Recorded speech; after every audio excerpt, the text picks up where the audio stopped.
can see here, it seems like attendance is dwindling down more and more. Once again, that was completely expected, and that's totally fine, right? I purposely made it to where if you were not feeling good that day, you know, and you want to make a decision whether to come to class or not, if you're not feeling well, I'd rather you just stay home, okay? This does lead, so I've had several students ask me, if attendance is this low, is it okay if I come on Tuesdays and Thursdays? I am still thinking about that, still wondering if I want to. Judging by the attendance today, I have no problem, the attendance I had on Tuesday, I have no problem letting you come both on Tuesdays and Thursdays. Is that something that you are interested in? Yes? Yeah. Okay. Yeah, so once again, I totally expected attendance to dwindle down. So this is not surprising to me at all. I haven't given an official decision on that yet. I'll post an announcement on iCollege stating whether, it looks like, just based on this right here, that allowing you to come both on Tuesdays and Thursdays shouldn't be an issue at all. We shouldn't get anywhere near the capacity limit. Okay, so that is definitely on the table there. Any questions about anything before we get started here? Questions, concerns? So we have the exam coming up. I will open up the exam. I believe it's the 27th. I believe it's the 27th when I'm opening up the exam. And you have an entire week to complete the exam. The deadline, the official, you cannot take the test past this deadline, is September 29th. It's a Tuesday by 11:30 p.m. That's the latest I could schedule that.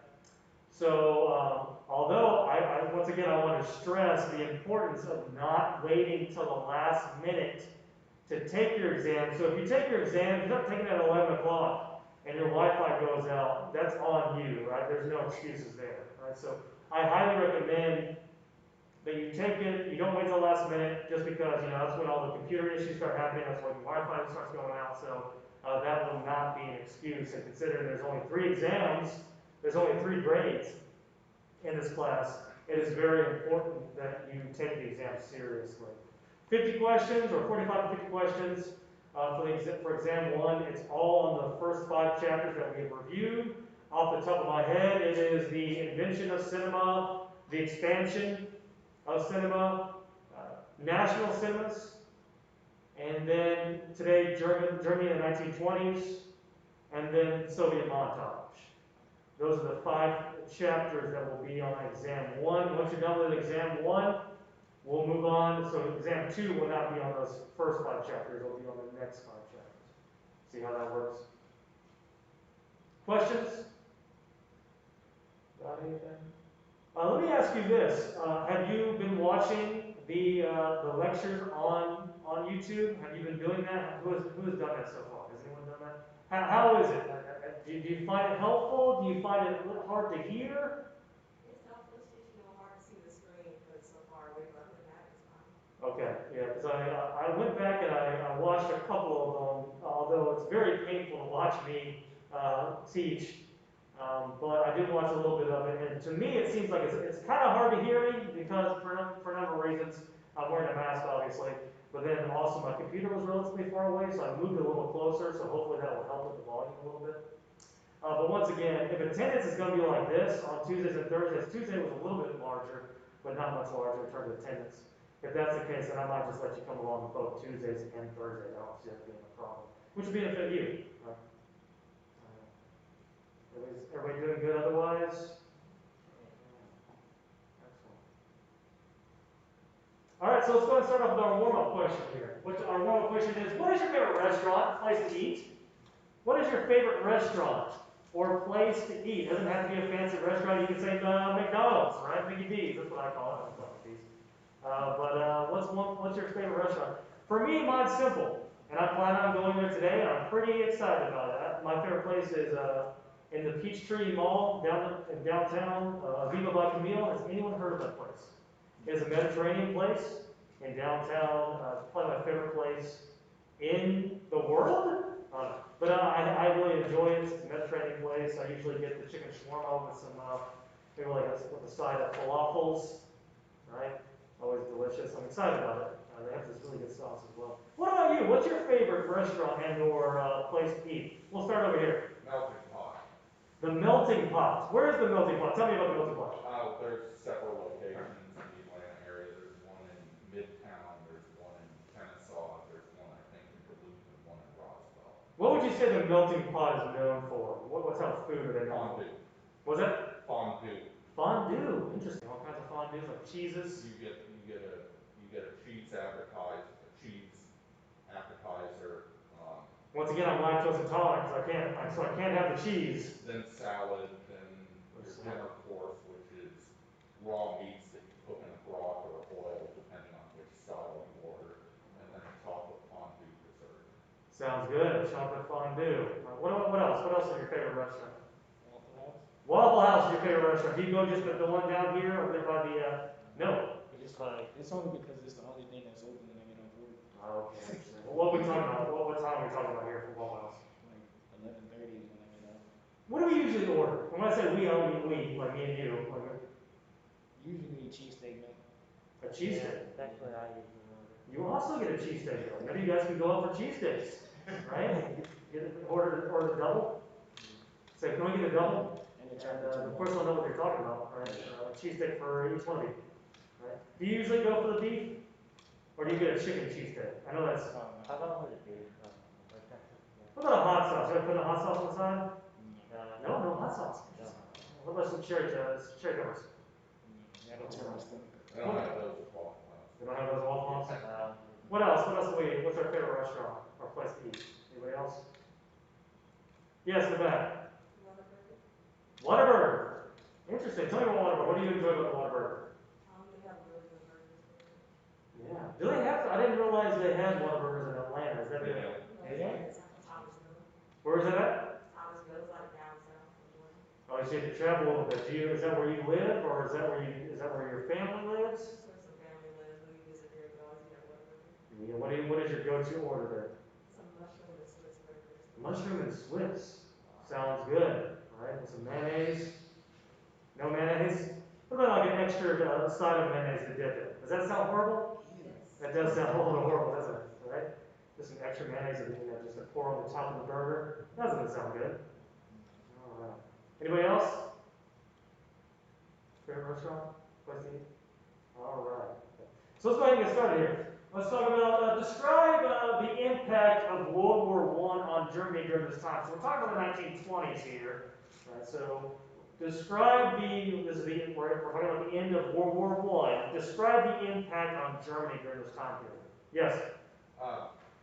The war and then the sanctions after the war just left the country completely decimated. What do you mean by sanctions? The rest of the world kind of established a policy to punish Germany for their actions during World War I, which kind of in a way led to intense feelings of nationalism that became the problem that caused World War II. Yeah, sure. Yeah, certainly. But you're right. So the Treaty of Versailles, the War Guilt Clause, essentially put the entire blame of World War I on Germany, right? And because of the War Guilt Clause, Germany was forced to pay, right, literally pay, for causing World War I, which led to many financial issues, including mass inflammation, right? Or inflation. Or inflammation. Maybe they needed a little bit of ibuprofen to help out with that. That's not true. That hasn't really do with anything. But yes. What else? How did it impact World War? Let's move on to the next question. What is German expressionism? As I've stated multiple times, German expressionism and then obviously Soviet montage are probably two of the most influential artistic movements in film history. Right? They incredible influence in the expression in film. But what is? Someone try to explain to me what German expressionism is. Give me some characteristics. Yes. They feel almost like plays, like they're silent. Yes, certainly, yeah, so tell me more about that, they're like plays, I like the direction you're going with that, what does that mean, they're like plays? I guess like choreography. It's like they incorporate choreography, and that's all I And can. they have elaborate sets, right? Oh, And there's usually not a lot of camera movement, so you put a camera in front of the scene and you just point and shoot, right? There's not a lot of creativity in terms of the camera movement or editing or that sort of thing, right? So you're essentially putting the camera in front of the stage, and the stages themselves or the sets themselves are very abstract and exaggerated, right? And think of it as most German expression of films are, fantasy or horror films. So you think about the set design as being these elaborate fantasy-like sets, right? And we'll show many examples of this. What else? How else would you characterize German expressionism?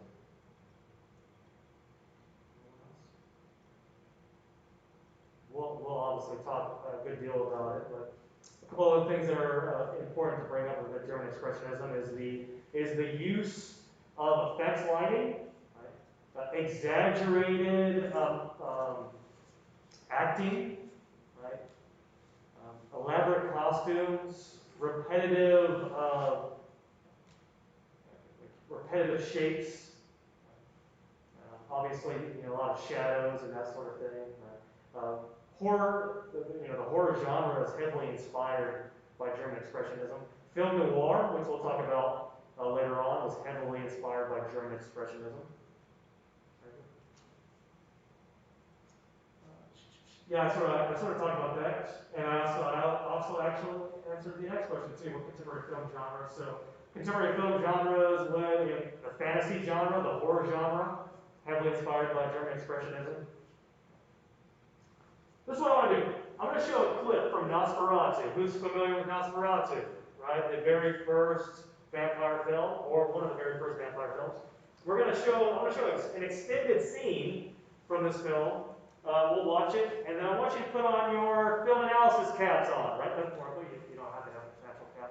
But put on your film analysis caps on, and then what I would like to do is after the clip, I would like to discuss, talk about what makes this a German expressionism film, and what are some interesting things that you notice about this film? What are some things that you liked, you didn't like, right? Just have a conversation about it. But here is a clip from Nosferatu, 1922. This is the very end of the film.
just wanted to open up a conversation with everybody. Don't feel like you have to say anything like, profound. What are just some things that you're noticing from the clip that we noticed there, or we watched there? Yes, please. The change in like the filter, I guess when it was like the blue color that was supposed to represent like the dark, and then I don't know if that's red, I don't know what color that is, but that's supposed to represent like the daytime. Right, or the artificial light of the lamp or whatever inside the house. Yeah, certainly. Yeah. Yeah, great. What else? What else are we noticing from this clip? Well, the score was fantastic. Right, and once again, this film was a silent film, so obviously the score that you're hearing was later, is just someone included that with the actual YouTube clip. But yeah, the score definitely seemed to go with it, and it seemed to actually go with it in terms of it wasn't like contemporary soundtrack. It seemed to go with it in terms of the time period. What else have we noticed about this? The editing, it was just switching back and forth from different locations. Yeah, there wasn't elaborate editing, right? You just, it would cut to another, just a separate location. The camera wasn't moving around a lot very much. It was the same angles, or the same width of the shot, most certainly, definitely. Yes? The special effect of the vampire disappearing. Right, what do you notice about that? What did you like or didn't like about that? Okay? What? Obviously pre-CGI. Yeah, definitely pre-CGI, and just an example of one of a very early use of special effects. Yes. Yes. The using practical effects with shadows and in the beginning. Yeah, exactly. A lot of use of shadows and various light to create various effects. Certainly. We have a hand over here? Yes. Seems like it has a different kind of narrative structure that you're jumping from. There's no like straightforward. Okay, yeah, so we're going back and forth. You got a little bit of almost like parallel editing going on there, right between the different scenes. Certainly. What else? Most of the acting is done through facial expressions. Yeah, it's very exaggerated. Certainly. What are some of the emotions that are generated? If we're talking about feelings and emotions, what are some of those that are being generated from this film? I guess at the time that this came out, people felt, I guess when the vampire died, they kind of felt relieved. Yeah. Right. Yeah, this is certainly a horror film, right? It's generating terror through the various use of shadows. I'm sure you've seen some of these. These are very iconic imagery, including the one scene where you're just seeing his shadow walking up the stairs, right? Very iconic, certainly.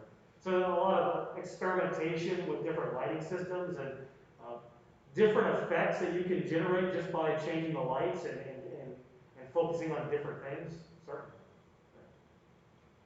There's Nosferatu right there. And then the sun came out and he died, just in case you were wondering what happened. There you go. Excellent. Good. So let's dive on in. As we said previously, Germany in the 1920s obviously lost the war in November of 1918. Because of this, the Treaty of Versailles and the War Guilt Clause forced Germany to pay sanctions. And because of this, Germany was constantly unable to pay these sanctions and was in financial ruin. The actual country had many issues with paying obviously the sanctions, but also their economy tanked as well, to the point where the German mark was essentially useless. And hyperinflation took place in 1923. I believe it was like each mark was 50,000 to the dollar, something insane like that. And because of this, you might think that the film industry would suffer, but it didn't. It actually prospered, primarily because when you got money, because of hyperinflation, you wouldn't want to save the money. You would actually want to spend it as quickly as you could before it decreased in value. So if you actually did get any sort of money, you'd want to spend it so people would go to the theater and watch films, right? And this is kind of where German Expressionism started. The monarchy was abolished after World War I, and a new republic was formed, the Weimar Republic. There's a little picture there of someone sweeping money into the drain. That's fun, huh? All right, so let's talk about the Cabinet of Dr. Caligari. Is anyone familiar with this film? All right, so this is often considered to be the ultimate German expressionism film. So if you look in the dictionary of what German expressionism is, the Cabinet of Dr. Caligari is most certainly going to come up. So what I wanted to do is I wanted to show some extensive clips from this film. So rather than watching the whole film, we're not going to do that, but I do want to watch extended clips from this film, and then we can have another conversation about some things that you noticed, how we could describe German expressionism to someone. Right? So let's go ahead and watch. This is the Cabinet of Dr. Caligari. And once again, when you're hearing the music, this isn't the original music that you would hear when this film was actually shown.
So let's go back to this right here. So what makes this German expressionism? Right, so if we're showing this as an example of German expressionism, and you're talking to your friends about this, because this is what you guys talk about on your free time, I know that. You're talking with your friends about German expressionism. How would you use this and describe it as an example of German expressionism? The stage, like What about the stage? What are you noticing about the stage? Or the background? Maybe we can talk about the background a little bit. What are you noticing?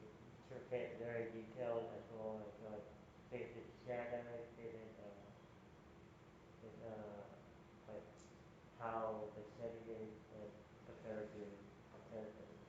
Yeah, great. So you have these like these artistic, almost these abstract backgrounds, right, to create this illusion of distance, right? But they're not very realistic. They're, they're abstract and they're extreme. They're fantasy-like, certainly. What else? What are some other things you noticed from the film we watched?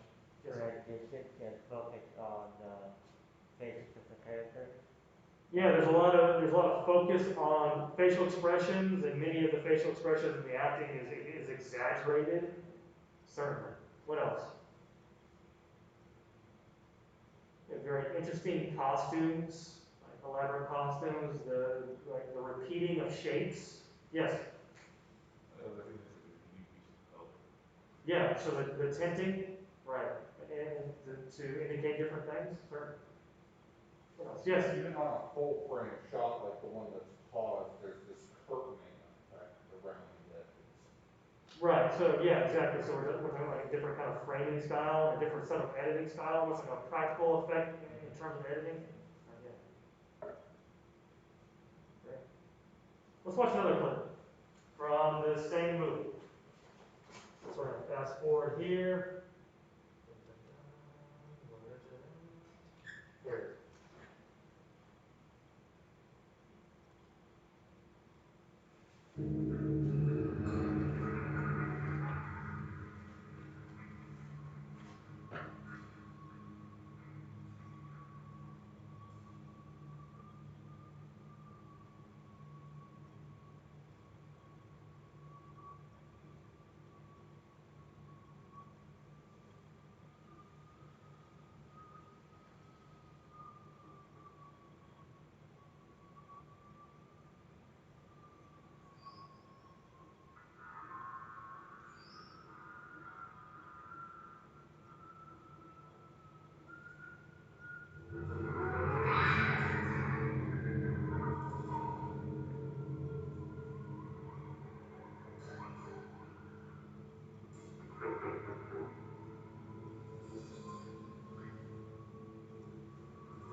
right here we have another example of a very abstract, very expressionistic back set here. Like you wouldn't really describe it as realistic, right? It's very fantasy-like.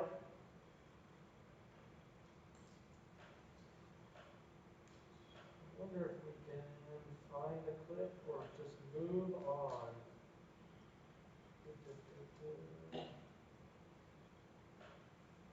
Maybe I haven't marked it.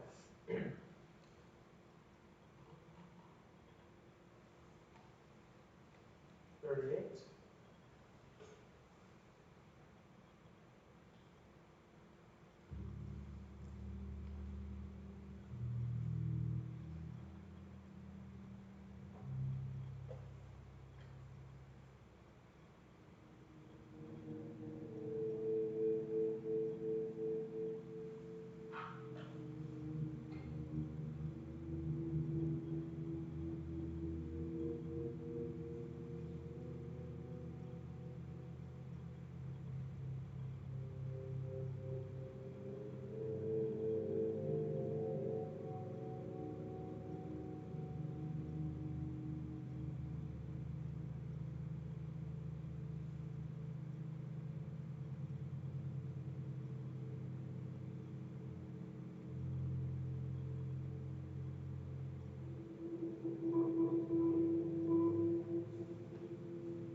Does anyone know what it's called when you have something, when you have it to where it looks like this is actually far away? Does anyone know what that's called? Say false perspective? Yes, very good. Excellent. So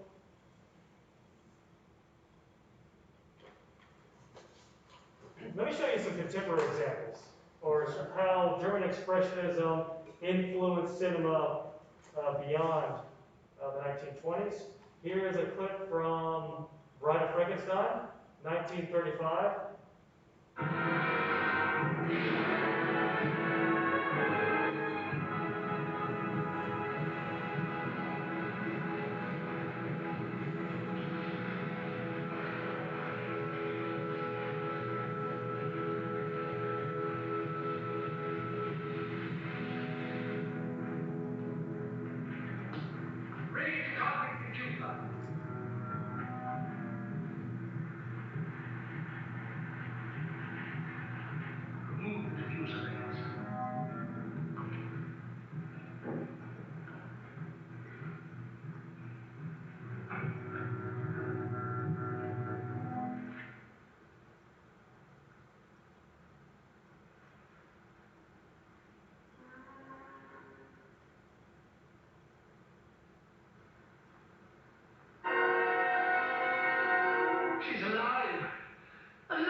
An even more recent example, this is from Batman Returns, 1992. Has anyone seen this film, Batman Returns? We got one. All right.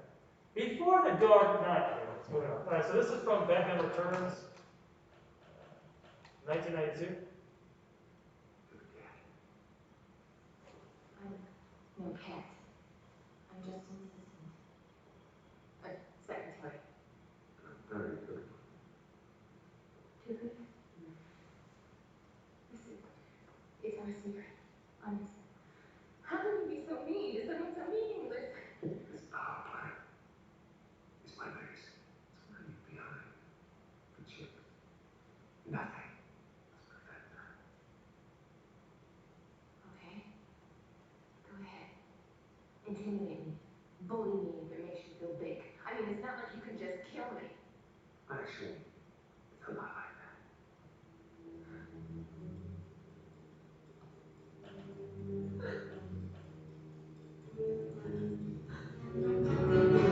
Huh?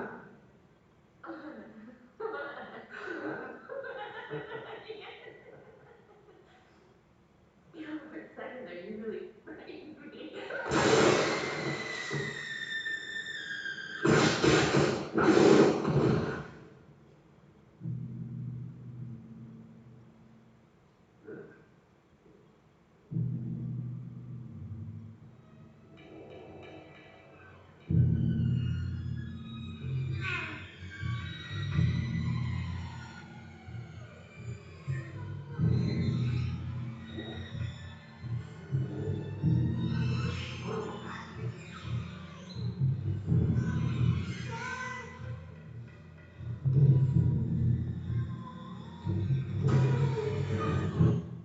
So how is this inspired by German Expressionism? What are some of the roots there that you're noticing from this clip? Lighting. The lighting was certainly the use of shadows. What else? The forced perspective of her falling. Yeah, sure. The forced perspective there when she's falling down. Most certainly. Anything else that you're noticing? I guess the costumes. The costumes, the elaborate, kind of unrealistic costumes, or the exaggerated acting. Most certainly. Yeah, definitely. That was Batman. Return. That was Catwoman, by the way.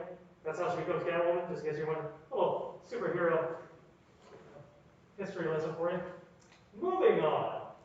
Alright, so that was German Expressionism. Let's talk about another artistic movement or artistic style in Germany during this time period. We tend to focus primarily on German Expressionism, but another type of artistic expression is Kammerspiel. I believe you pronounce it Kammerspiel. I'm not exactly sure. I just have to say Kammerspiel. But this is a film called The Last Laugh. This genre is actually kind of very different from German Expressionism, except for the use of lighting, effects lighting, that sort of thing. This genre, Kammerspiel, is focused primarily on one individual character and attempting to sort of get into the psyche of that character. Versus German Expressionism, a lot of the characters are sort of archetypical. You don't really get to know them, right? So you have like the crazy scientist and then the monster, right? Versus Kammerspiel, we focus on one typically tragic character, and we're trying to get into the psyche of that character throughout the film. So this film, The Last Laugh, focuses on one hotel worker who loses his job, and he's sort of going through like a crisis. Other noteworthy things about this type of genre of film is, if you want to call it genre, this type of film, is the use of camera movement.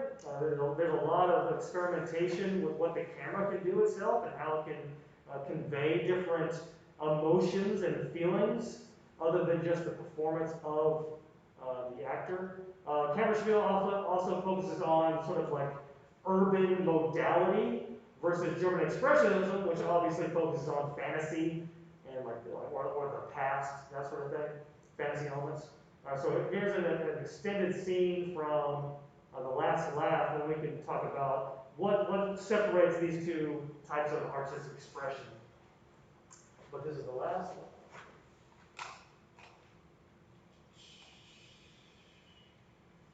There we go.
noticing about this type of filmmaking?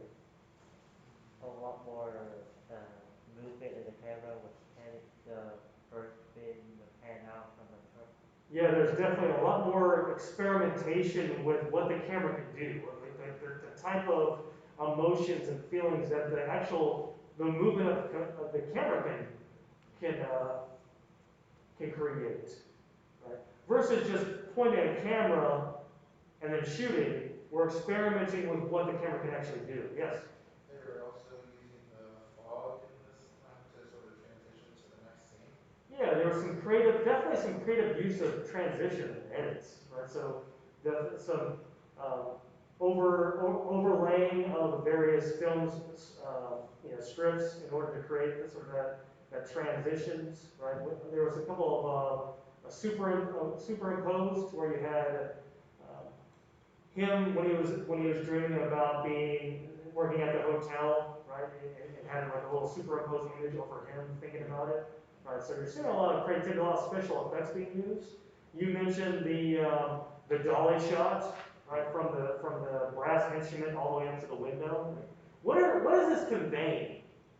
What are some of the emotions? What are some things that are being conveyed by these cameras?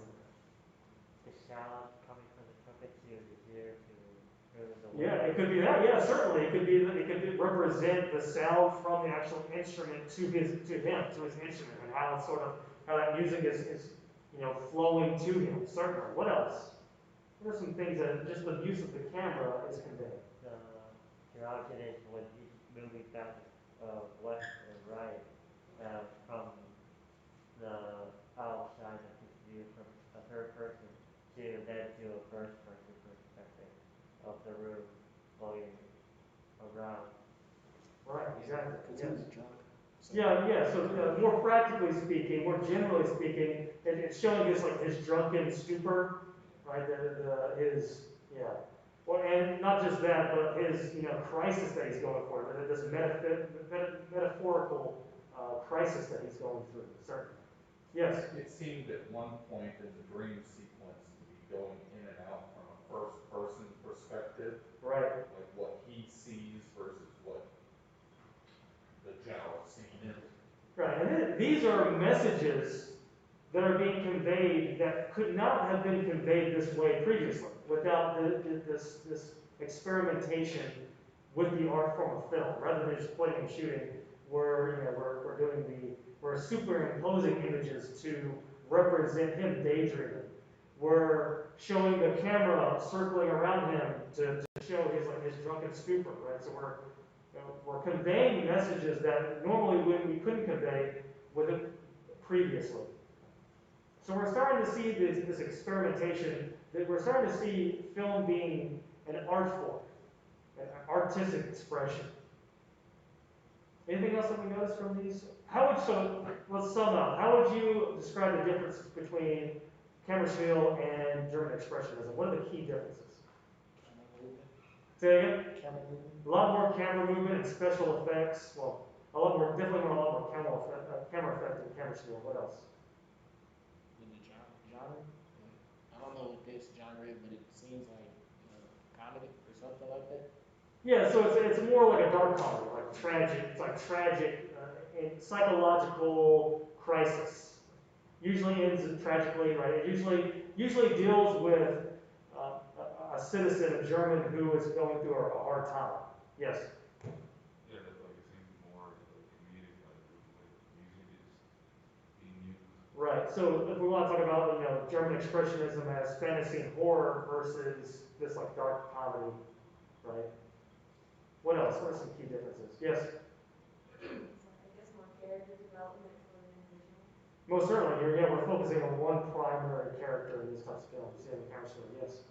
The use of the camera to convey the emotions rather than just relying on the over expressiveness of the actor. Yeah, exactly. So that's a very good key difference there, where we're conveying messages and emotions through the camera movement rather than German Expressionism. All this is being conveyed with the exaggerated, repetitive, acting style, right?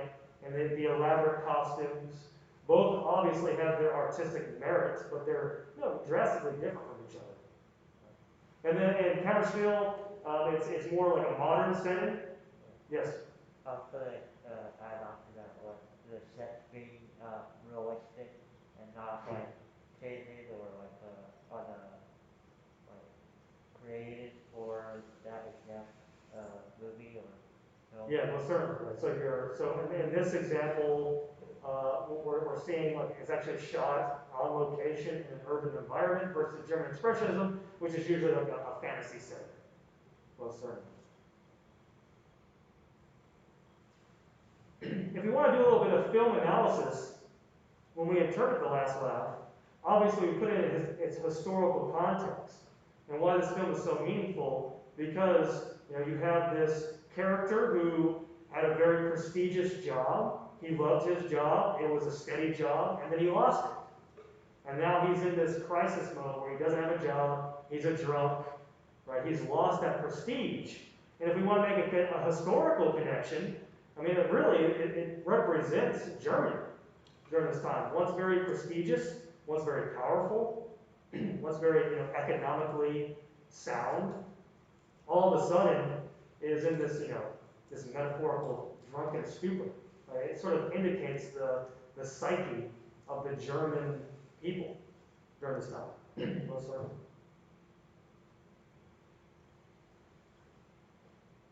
Anything else anybody wants to add? So make sure you know that these key distinctions between German Expressionism and Hammerstein. Yes? So I've seen another film from this period, and I'm not sure if it was German, but watching some of these, it seems very similar. Metropolis. Yes, I would say it's heavily influenced by that. Yes, most certainly. Well, probably both by German Expressionism and this type. Yeah, most certainly.